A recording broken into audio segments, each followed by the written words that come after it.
Welcome back mga kaltab. Ito na naman po ang inyong lingkod, si Mr. Destiny. At magbibigay po tayo ng pinakamainit na update po ngayon sa social media. Ito yung trending na naman po na nasa California na nga po, si Alden Richards. Kaya po pala walang post si Mengay. Kaya pala walang ganap o update man lang si Mrs. Polkerson sa kanyang Instagram at social media account. Tahimik lang po siya ngayon mga kaaldab dahil nga po alam naman po natin kung nasaan naman po talaga siya. Di po ba? Pero puntahan po muna natin itong update kay Alden. Medyo maraming bumabatikos ngayon sa pinost natin. Pero okay lang po yan kasi hindi naman po tayo namimilit at wala naman po tayong kumbaga yung masamang ibig sabihin kay Catherine kasi umaayon lang po ako sa mga nakikita natin, sa mga napapanood po natin. Gaya nga po ng sinabi natin, unang-unang dumating po si Derek Cathy Molina at si Catherine. Di po ba nag-shoot na nga po sila? Naka-day 3 na po ata sila. Correct me if I'm wrong. Nang day 3, wala pong ganito. Wala pong mga posts, mga video na kumakalat na napakarami ng tao sa set. Sa day 1 pa lang. At day 2 at day 3, dapat kumbaga mas kaabang-abang yan. Di po ba? Talagang mas marami ang kumbaga mag-iinit. Lalo na nga po si Catherine. Ibig sabihin, pagpaparamdam pa lang po yan na marami nang sumusuporta. Pero wala po eh. Andyan nga po yung ABS-CBN, di po ba? Kaya nga po todo promote nila na November 13 ipalalabas na ang Hello Love Again at nagsisimula na nga po daw yung shooting dyan sa Canada. O sabihin na natin na hindi, day 1 pa lang, Mr. Destiny, ano na eh. Kumbaga, hindi pa gaano karami ang tao. Umabot po ng balita, syempre malalaman na ng taga California, lahat ng mga Filipino community ron, pupunta na, day 2. Pero wala pa rin, day 3. Pero nung dumating po si Richard Polkerson, ito na po yung naging sitwasyon. Marami raw Pilipino sa Cagalyeri ang nakita-kita, nakakaiba nga po raw talaga ang pagbigay ng suporta.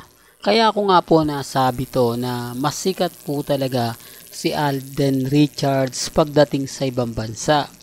Although maraming fans si Catherine, hindi ko naman po sinasabi na wala po siyang fans ha. Hindi ko sinasabi na kumbaga sa Pilipinas lang malakas si Catherine. Pero pagdating sa ibang bansa, konti lang yung fans niya. Ang sa akin lang po, sinasabi ko lang dito, mas sikat si Alden Richards. Mas dinudumog si Alden Richards. Siguro kung ang kasama ni Catherine si Daniel Padilla, malamang, di po ba? Dadagsain ng tao. Pero hindi eh. Alden Richards yan eh. Kaya yung mga ibang fans, talaga naman pong dumidistansya. Kasalanan din naman po ito ni Catherine. Kung matatandaan nyo, nagkaroon ng issue to nung nakaraang December lang po ata yon na naglabas ng video si Catherine na umiiyak-iyak pa na may issue po pala sila sa Hello Love Goodbye ni Daniel Padilla. Na kung saan nga po mga kaaldab kumampi yung mga Catherine fans kay Catherine at si Alden Richards yung tipong kumbaga tinamaan. Kaya syempre yung mga Alden fanatics hindi naman papayag, di po ba? Na sinasabi nga po namin, bakit nung mga nakaraang interview walang ganon? Bakit nung ini-interview kayo hindi nyo sinabi? Bakit hindi nyo pinaliwanag sa tao habang maaga pa? Kung kailan tapos na yung pelikula, kung kailan wala na yung pelikula, saka sila nag-react. Yun ang sinasabi ko, mga kahaldab. Kaya nga po nagkaroon ng sigalot sa pagitan po ng ng Alden fanatics at Katnil. Totoo to, alam to ng mga ibang Alden fanatics. Kaya nga po yung iba hindi pinopost si Catherine eh. lalo na po yung mga taong nakipagbangayan, nakipagsagutan. Sinasabi ko lang po ito para klaro. Remind ko, wala po tayong kumbaga issue pagdating kay Catherine. Alam naman po kasi natin na trabaho lang yan. Alam naman po kasi natin na si Catherine professional lang po, kaya lang may mga bagay-bagay na kapag tapos na yung pelikula, nag-iiba na yung aura, nag-iiba na yung senaryo. Real talk mga kaaldab.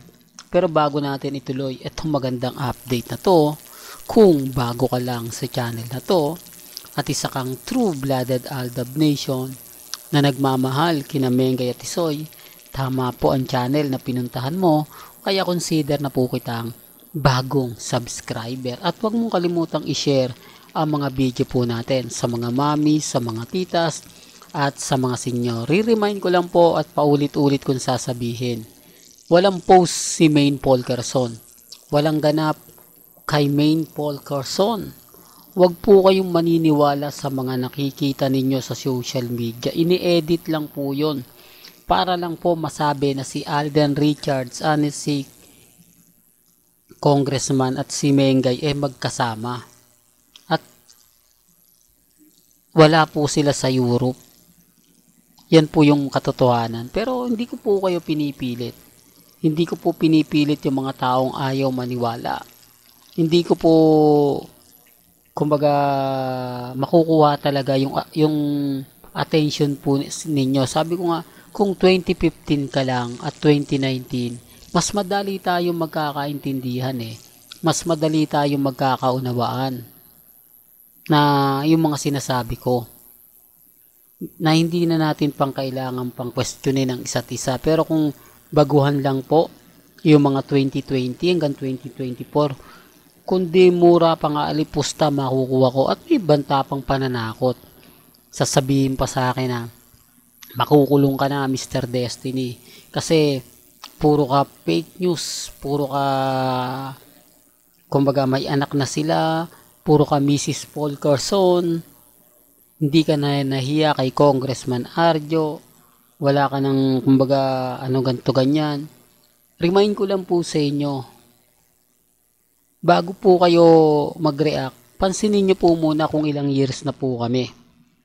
Magte 10 years na po kami. Pero never po kaming kumbaga kinasuhan. Never po kaming dinimanda ng pamilya Mendoza. Bakit? Takot po sila na mas lalo mabulgar sa korte. Takot po sila na malaman po talaga ng mga tao na totoong ang sinasabi ng Aldab. Kasi hindi naman po sa akin to nanggaling. Hindi ko naman to kumbaga nakita lang basta-basta. Kundi literal pong sinabi ng pamilya Mendoza, pamilya Paul Carson. Lalo na po sa mga mami, sa mga titas na naandun lagi sa event. Ilang event pa po ba? O ilang event po ang ginawa ng Aldab Nation para lang po sa kaalaman ng lahat. Napakarami. Yan ang hindi alam ng mga baguhan since 2019 hanggang 2024. Wala po silang alam. Hindi sila pumunta sa bahay ng pamilya Mendoza. Hindi sila pumunta sa first year anniversary ng McDo ni Mengay. Wala po silang event na dinarao sa isang malaking selebrasyon. Hindi sila kasama sa sinabi ni Daddy Bay na balae. Hindi sila kasama sa sinabi ni Alden na magiging lolo na yan. Marami mga kwento na talagang galing naman po sa pamilya Mendoza. At anong sabi ni Tatay Dab? Si Mengay at si Alden laging magkasama. Kaya wag nyo nang hanapin ang wala. Doon pa lang may mali. Doon pa lang masasabi nyo na tama ka Mr. Destiny. Kasi kung gusto kayong kasuhan, nung sa video scandal pa lang ni Mengay na kumakalat dati, isasama na kayo. Pero hindi, ang kinasuhan lang po ni Nanay Dab, Rams David, Main Mendoza, yung nagpapakalat ng video scandal ni Main na hindi naman po daw siya. Ano nga po ba yung pagkakaiba ng may anak sila ni Alden? Hindi po ba scandal din yan? Hindi po ba malaking sampal yan para sa kanila? O di dapat kami yung unang kinasuhan, hindi po yung issue na yon. Pero bakit naman po gagawin ni Nanay Dab kung kasama pa rin po siya sa nagpaasa sa amin? Sino nga po ba yung sinasabi niya magkita-kita tayo sa binyag? Sino? Si Paul? Si Colin? Wala pa pong anak, si Nikki. Pwede. Ang problema nun, nailabas na po si Ira nun. Hindi po ba? Well, hindi po ako namimilit ha. Sinasabi ko lang po yung mga karanasan ng Aldab Nation kung bakit po kami hindi kayang idemanda ng pamilya Paul Carson at Mendoza. Well, hanggang dito na lang po ang ating latest updates. Kaya kung gusto nyo pa po ng pinaka-latest at sariwang update, abay tumutok lang po kayo dito po sa channel ni Mr. Destiny para updated po kayo sa mga latest at sa mga bagong video po na ilalabas po natin maya-maya lang. Hanggang sa muli, salamat po sa panonood at pakikinig.